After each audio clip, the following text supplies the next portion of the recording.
वक्त एक और अहम खबर। एक तरफ जहां हरियाणा में विधानसभा चुनाव को लेकर सरगर्मियां तेज हैं, तो वहीं राज्यसभा की एक सीट को लेकर भी चर्चाएं हैं। और इस वक्त खबर यह आ रही है कि किरण चौधरी को राज्यसभा उम्मीदवार घोषित कर सकती है बीजेपी उपचुनाव के लिए।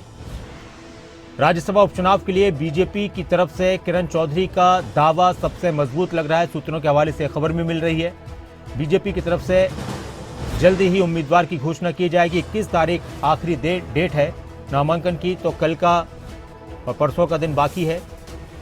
तो हो सकता है कभी भी किसी का नाम सामने आ जाए कि राज्यसभा के लिए बीजेपी की तरफ से कौन चुनाव के मैदान में उतरेगा, और उसमें किरण चौधरी का नाम सबसे ज्यादा मजबूत बताया जा रहा है। ज्यादा जानकारी के लिए अनिल मोर, हमारे पॉलिटिकल एडिटर, जुड़ चुके हैं मेरे साथ। अनिल, क्या मानकर चलें कि किरण चौधरी ही राज्यसभा की उम्मीदवार होने वाली हैं, इनके अलावा किसी और का नाम भी है?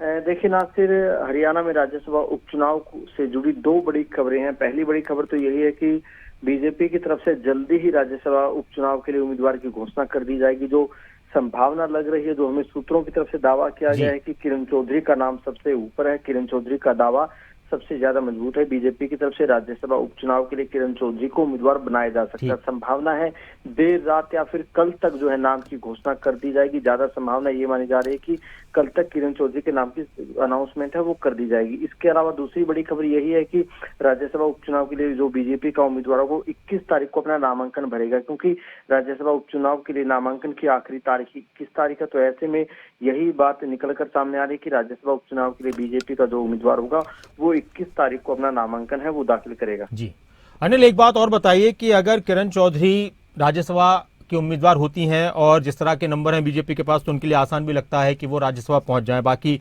और किसका नाम आ जाए। तो क्या ऐसे वक्त में जो तोशाम से वो दावेदारी अक्सर करती हैं तोशाम सीट को लेकर, उस पर किस तरह के समीकरण बन सकते हैं विधानसभा को लेकर? देखिए नासिर, क्योंकि किरण चौधरी ने जब बीजेपी ज्वाइन अपने समर्थकों के साथ श्रुति चौधरी भी बीजेपी में शामिल हो गई थी, तभी से इस तरीके के कयास लगाए जा रहे थे कि बीजेपी उनको आने वाले समय में कुछ अच्छा दे सकते हैं। क्योंकि और नासिर ये भी मानकर चले कि कोई भी बड़ा नेता अगर किसी दूसरे दल में शामिल होता है तो कहीं ना कहीं कमिटमेंट राजनीति में किए जाते हैं। किरण चौधरी को लेकर ये जानकारी निकलकर सामने आ रही है कि बीजेपी की तरफ से उनको कमिटमेंट किया गया था कि उनको राज्यसभा सीट दी जाएगी। इसके अलावा तोशाम विधानसभा सीट से श्रुति चौधरी को विधानसभा का टिकट दिया जाएगा। शुक्रिया इस पूरी जानकारी के लिए, बातचीत के लिए।